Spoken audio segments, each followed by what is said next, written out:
Hey, what's up, everybody? Welcome to Clay with Bae. Hello, guys. It's been probably about 5 years since I last uploaded an indie gaming video. This is probably the most curated content that I've made in a while, and the goal of this is basically just to help other people who are brand new to Clay or very new to Clay to understand how to do things. I would say that my wife Anna here is pretty new to Clay, and so this will be hopefully useful to people who are looking to do some of the same stuff. And what is the purpose of Clay with Bae? Well, the goal is to learn Clay and create an end-to-end campaign. So I just wrote like a little bit of information up here and about the constraints, the goals, the milestones. What does it actually look like to use Clay to do go to market? And if you don't even know what go to market is, it's basically the process of finding people, finding messaging, launching campaigns, validating those ideas, and hopefully building pipeline for your company. And what we decided was we would build an end-to-end campaign together. Hopefully by the end, Anna can actually like help me with some of the tasks. The goal for this single campaign is basically to just build one end-to-end campaign for one company. We can only use Clay, no other tools for sourcing enrichment unless it exists in Clay and can be used on the Explorer plan. And we must use Clay credits. But I also left this here. We can use Claude or ChatGPT for ideas. And that is what I went ahead and did. And I'll show you guys how I came up with our first campaign idea. So the goal is to pretty free-flowingly create an email or LinkedIn campaign, ideally both. I think that that's very possible to do. Once you create an email, it's probably really easy to create a LinkedIn message that we can send out. And the first time around, we'll pretend we are a newer software company on an Explorer plan without as many shining bells and whistles as we might have in our Stellar Growth account for the agency. And just a little bit of context about me, if you're new to this channel, is I run a go-to-market agency launching outbound campaigns for a variety of companies, mostly software. And yeah, we usually do great work. And so the goal is to show someone else how I might go about doing this, especially for people who might not be able to afford a go-to-market agency or just started their SaaS product and they're kind of curious about this go-to-market world. So at the end of this series, I would like to walk through what I, as a senior GTM lead, might do differently in an account with all the bells and whistles versus like a brand new account. Here's our milestones. We're going to plan out our ICP segment, what industry, what segment of that industry, what persona, and then what angle are we going for. We need somebody to target and we need some companies to target, ideally one after the other. So we're going to find leads in Clay.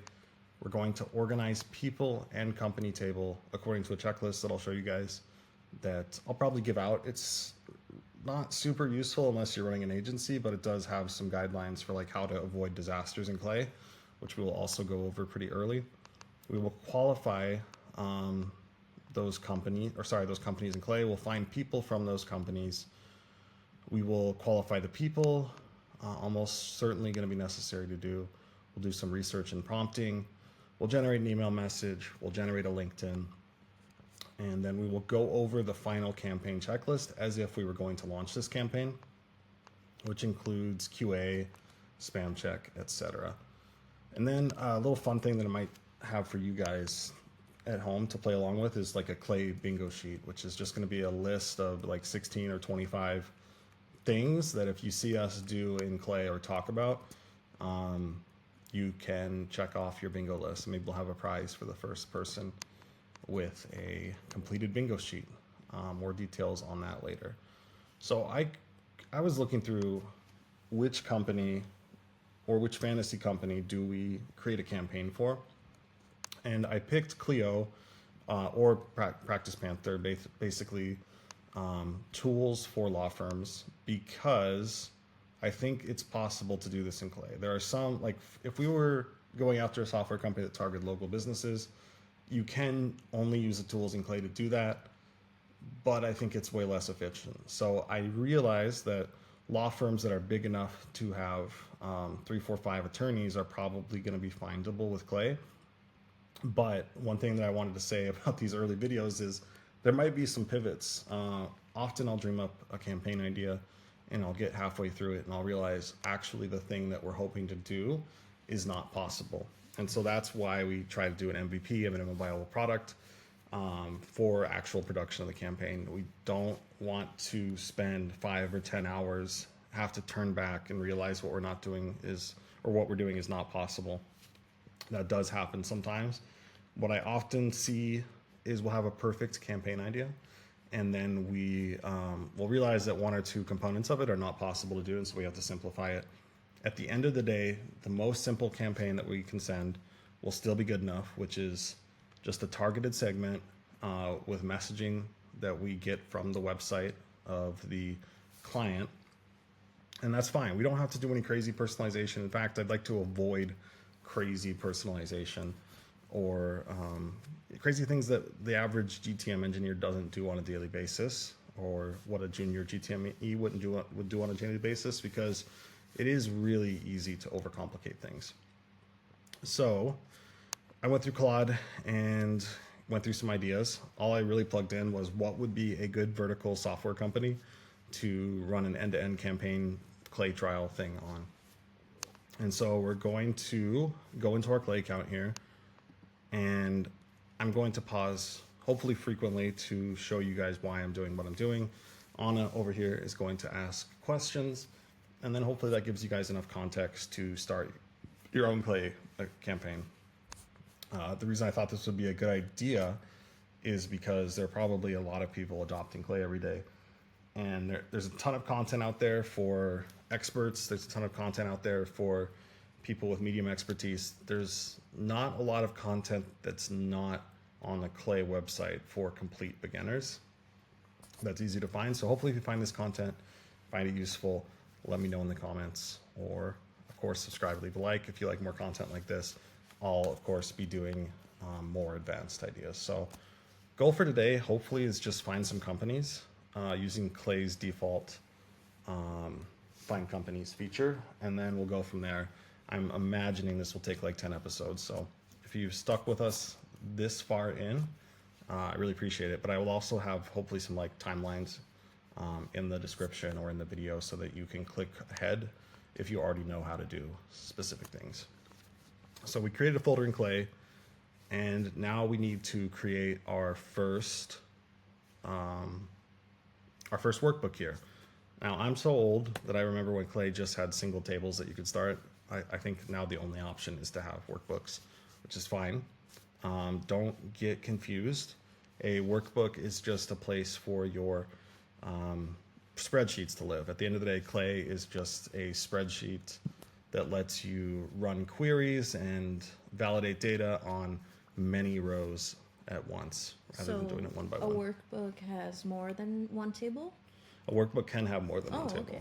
Yes. That's nice. And the most common thing that you'll see is that I think for proper organization, a workbook would have a company table and a people table. Now, sometimes you'll have ideas where you already have a list of people, right? And if you have a list of people, there's probably multiple people at the same company. So if you do company level personalization for the emails or company level research, you'll be running it multiple times redundantly. And that's why you want to have a company table and a people table. And then I'll also be showing us how we move data in between each table so that we don't spend extra money. We'll try and keep it pretty simple here early on. So yeah, in the top left corner here, you will see that we have sources, find people, find companies, find jobs, find local businesses. That's a cool one with Google Maps, sorry. You can import data from a CSV, you can import from your CRM, but since we're new to Clay, we're just going to find companies from Clay's internal source, right? Okay, actually I gotta move my face over here. So the best thing to do is find companies first and then find people? Not always, but in this case, that's what we're gonna do. I do recommend for an organized workspace that if you find people and you're going to do research on it, We should also create a company table, just for some of the reasons that I mentioned earlier. Okay, so let's look at our criteria. We're looking for law practices with 5 to 20 employees. Okay, so there's a couple ways you can search. You can search by keyword. You can search by keyword exclusion. You can search by funding or annual revenue. I find that, no offense to Clay or anything, that sometimes this is inaccurate. I do think that recently Find Companies and Find Contacts has gotten better within Clay. I think they switched providers. For a while, my advice to people was like, just don't use the internal search. But I think that's changed. So, okay, so in industries to include, let's see if the one we're looking for is on here. So let me see if I can search law, law enforcement, law practice. Beautiful. It's part of the reason why I picked this idea is because it has a category within Clay. If you are looking for like business consulting or technical services, there's a lot of overlap and you'll have to do more filtering. Even with this list, there are probably like some law software companies on here, and I'm going to show us how to filter them out. I've never seen a perfect list ever in my life. One of the important things to decide too, I find that newer companies and people newer to Clay, newer to Outbound, are really, really zealous about filtering and qualifying. And I think that there's diminishing returns to getting really, really strict about your filtering and qualifying. When, if you send an email to someone, they're probably not going to remember it 2 weeks later. Now there's two camps here. There's people who believe that you should have hyper targeted lists and everything should be as qualified and QA'd and perfect as possible. And then there's people who send, 1 million emails a day. And those are two very different people. I find myself between the two camps where there's a healthy amount of filtering and qualifying that you should do. But if you do too much, it can diminish the cost per lead or the cost per email. And that's what I'm always trying to optimize for. Like we're getting a little deep here, but like if you do too much in Clay, you could end up spending like 30 cents per lead, right? And then let's just make it like 33 cents to be even. And then if it takes 300 emails for you to get a response, then you're spending $100 minimum per positive reply. And let's say 2 positive replies equals a meeting. So now you're spending $200 to get a meeting. And then on top of that, you have your tech costs. Now you're spending like $250 to $300 per meeting. For some companies, this is good. For other companies, this is horrible. And so we're going to balance cost with quality. That's what we're always trying to do. Anyways, I got on a little bit of a diatribe there. But, okay, law practice. We are going to filter our location for in the United States. It just makes sense. Law is one of those industries that can be quite different between countries. And I only feel confident searching in the US here. City or states to include, nothing for now. I missed a couple of qualities. Associated member count. This changed recently. I think company size is the best way to do things. And what are we looking for based on this? 5 to 20 employees. So, unfortunately, there's a little bit of an overlap here. So we're going to select these two. And then we're going to have to do a little filtering, which is good. It'll show us how to do some Clay skills. Okay, I think that's it. We can find up to 500,000 records here, which is a lot. For the sake of this demo, I think it makes sense to limit it to like 1,000. I haven't checked recently. I think it's mixed. Sometimes with some tools, if you pull 1,000 companies, it might be like sorted alphabetically. But I mean, clearly I don't use this tool a lot. To give you the honest truth, at Stellar Growth, we usually use other data sources than Clay's native sources. That's not to say it's bad or anything. It's just we always want to go upstream as possible for our data. We want to get it from the source. So instead of using Clay's Google Maps feature or D7 or Outscraper, we will use Serper or Rapid API plus Google Maps, and it's way, way, way cheaper than this. So I'm going to just continue here. I'm just trying to see if I'm missing anything.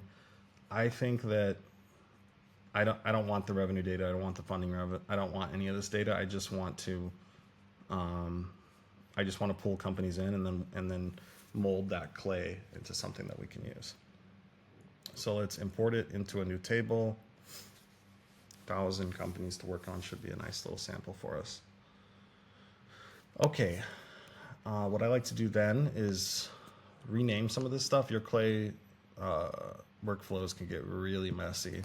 So I'm going to name this law practices with 5 to 20 employees.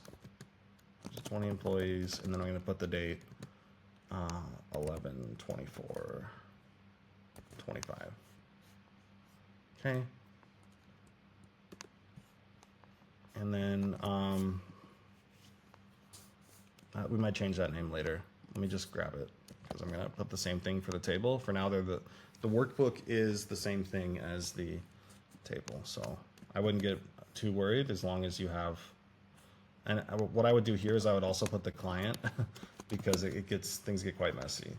So you get this little nice chart here of what you've done so far. So find companies has led to this company table. Okay. So here we've got the rough range. We've got all this kind of cool stuff. We got data points. So the first thing I do when I bring data into a table is I look at the original source. So this is the source, and Clay kind of organizes out for you. They put the columns for you. It's really nice. I'm actually gonna have to move this a little bit again. And let's see what we can find from here. So we're just looking at firm advice, which I think is a law firm. You can see what revenue they're making. Like I said, I wouldn't trust it. You can see their offerings, which is cool. Revenue streams. But yeah, we're not seeing exact employee count, which is a little bit annoying, but we've got their LinkedIn URL, which I think is already pulled out. Yeah. So we've got some data here. Since at some point we will find the exact employee count, but for now we're just going to leave that. We're just going to look at what we have. I like to kind of just like look through the list to see if I recognize, if I'm familiar with the industry, if I recognize any of these. If you have colleagues in the industry, there really is no other way to do it other than just manually remove them. Like say I know Phillips and Tadros, I would just remove this from the list. The next step you should be thinking about for the future is once I teach you how to send to other table, you should create your own internal blacklist if this is like your first time in Clay. Okay. All right. So we've got this company list. What do you think you would do next if you were? Find people. Yeah. Well, let's just hold. Let's look at our milestone list real quick and see where we are. So we already did this. We planned out the industry segment. Well, we will do this. I should have actually moved this down because we're not at the find people yet. We found companies in Clay. Just gonna replace this. Find companies in Clay. Done. Organize table according to checklist. So we want to see if we're missing any data here. I'm just going to open up my own internal checklist. We're just going to go to the Clay table checklist. So I will be sharing this with everybody, but generally we like to have like some standardized data. And so for companies, I should separate this into companies and contacts, but we want to normalize the company name or the firm in case we decide to mention an email. We want to find out its location if we don't have this location data. And that's basically it for now. It looks like we will, in this session, be doing a little basic work on the company. So let me see.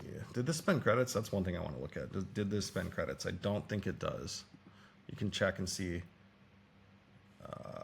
Limit 1,000. I don't think it spends credits until you actually enrich the company on LinkedIn, but I could be wrong on that. We will be spending credits though. So up here, you'll see your credits in your account. And I'm trying to think of anything else that a complete beginner to clay would need to know that I'm passing over. Let's go through some basic disaster prevention stuff, just to make sure. So over here in the corner, you can go to settings. I would turn off auto update. Just turn off the table for now. Because if you don't, and you start chaining columns together with conditional logic and stuff, it will start auto running tables, or sorry, columns, even if you don't want it to. So we are auto deduping, that's fine, this is fine. Yeah, just turning off the table is good. Let's do some quick, what would be like the most basic thing to do next? I mean, finding people is probably the most basic thing, but we need to know who to find. And so let's just go to our sheet here. Yeah, we should probably be targeting partners. But yeah, we're gonna pull all employees. I don't want to get too caught up here, so I just want to show that really quick in this first video. We're gonna need to clean this stuff up. One thing to note while I'm moving on here is that we have from 2 employees all the way to 50 employees, and the ones with 2 employees are probably not going to be qualified, but that's okay. We'll make that assumption. One thing I can do, I can just show you basic prompting in this first video. I think that might be useful. So we're going to use AI. I'm going to configure it this time. Or maybe we can show the generation of AI. Okay, I want to know exactly how many employees there are at this company, or at this law firm. Okay? And then I have to give it some data or some context. Use company LinkedIn. Let's do that. LinkedIn URL. Do we have website URL? We do. We have website URL. And only return a number, nothing else. Okay? So I'm going to use the prompt generator because I feel like most people should be doing that early on. And I'm going to let it choose the AI that we use for now. But use AI is probably the most common column that I use in Clay, right? What do you think? Any questions? None. Okay. So this is the prompt that it's giving us. We'll just... I do find that they're a little too long-winded. It's nice that it's saying do not use a range. LinkedIn usually shows a range, I think. And LinkedIn's not always completely accurate. So we're going to use Neon. That's what it recommended. I think Neon is the it's like the middle ground LLM that Clay uses. I don't know what it actually is, or if it's white labeled or something, but don't worry too much about this. It did generate a JSON schema for us. We'll learn about that later. I'm gonna just turn auto update off because we're gonna pretend I'm a newbie with like very slippery fingers. But in this case, I'm gonna run it on 5 just to see what the number ends up looking like. It looks like we're missing some inputs here. Company's website is blank. So I did the wrong, here's a good learning lesson. I did the wrong, I assumed website, but the actual column was domain.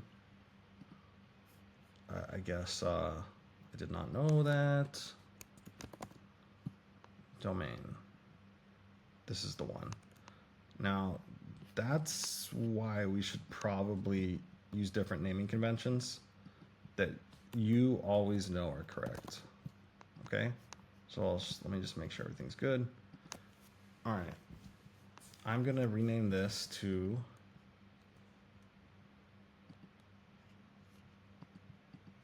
final website. All right, final website should Don't let you us have know. to go back to change it in the prompt or no? You don't have to go back and change it. It will automatically detect the change, which is very nice.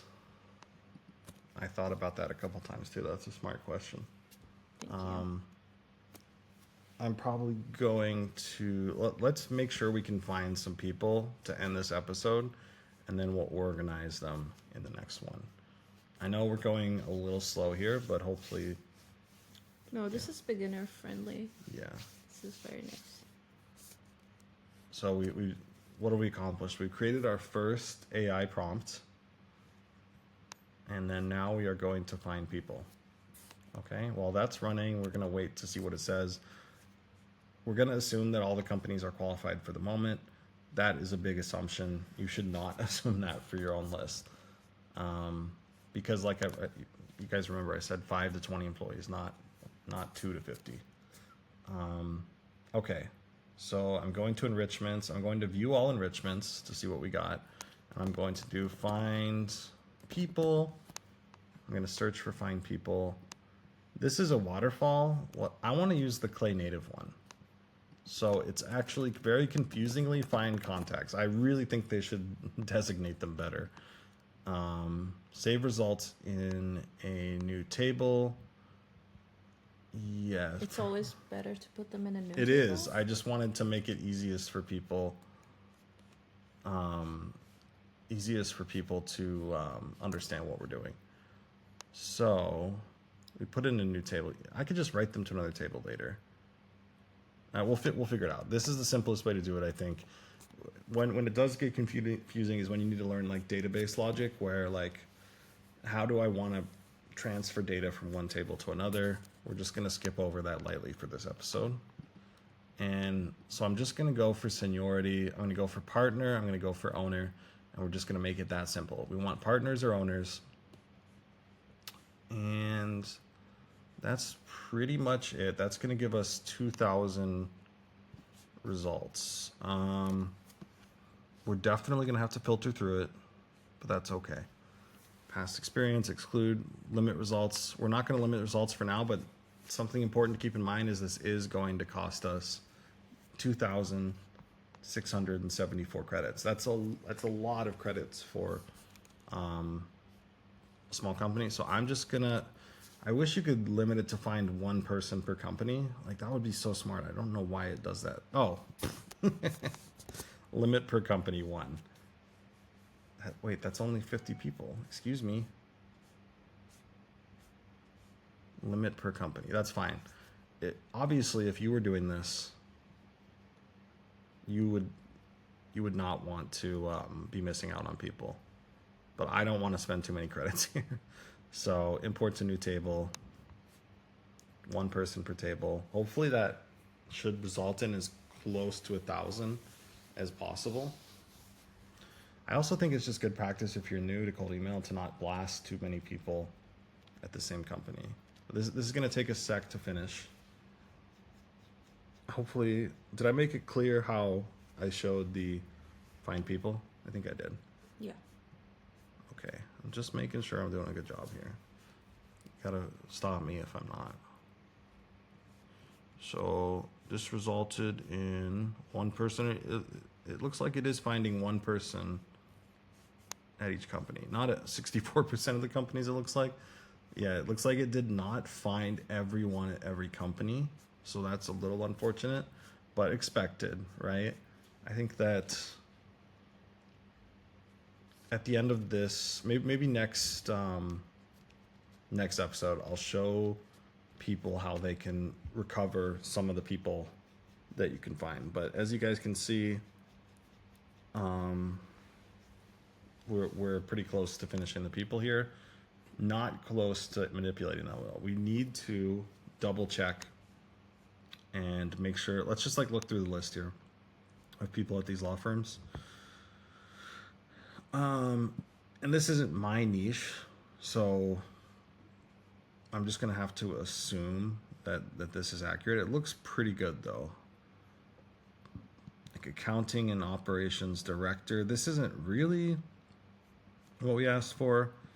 So I think it's probably worth doing like a little bit of filtering here. like we don't want executive assistant, right? We don't want,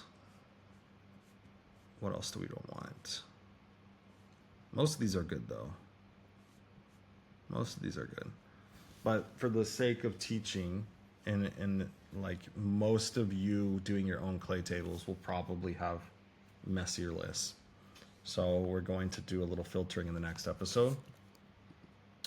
And I'm just going to check in on the prompt. And that is crazy. Does this company really have 13,000 employees? There's no way. Let's check the reason. Looks like in the next episode we're going to have to also kind of do some double checks on this employee count stuff. And one of the things we can do, just real quick, I'll show you guys. For now, we're just going to assume everyone's qualified. I think it makes sense to put get a closer eye on the 2 to 10 employee ones, because we don't want to be reaching out to people with 2, 3, or maybe even 4 employees. But here there's a employee number. There's some enrichment we could use. Find company headcount growth, find employee count. This is 6 credits, and that's such a ripoff. Pardon my French here, but maybe we'll use this to get an exact count, because this looks incredibly inaccurate, or the list we pulled was incredibly inaccurate. So we'll investigate that in the next episode. Any other questions for the end of this episode? No. Okay, let's while we're here, let's give a better name to our find people table. So we can do it from here. We can go click it, go rename. Partners and owners at law practices. I'm also going to put Clio before this. I don't know, and there's multiple softwares for lawyers that we could use. We haven't really decided yet. And then I'm going to do the date again. Just for, I mean, we could put the employee part too. Like 5 to 20 employees. It's not even true yet until we qualify, but that's good for now. Pretty Yeah. happy with where we ended. Very, very happy. All right, let's check in on our milestones. So we found people in clay. We should be going perfectly in order here. We still have to qualify the companies by employee count. Okay. And also, potentially by revenue. We'll get some more details on that. We do still need, I'm going to move this down, organize people at company according to checklist. We will need to find more information about these people and companies to actually have enough information to put them into a CRM. We'll also show that at the end. Let's add a milestone for that. That will be like a stretch goal because technically we're pretending people only have an explore plan, so we'd have to use N8N or Make or something to get them into the CRM.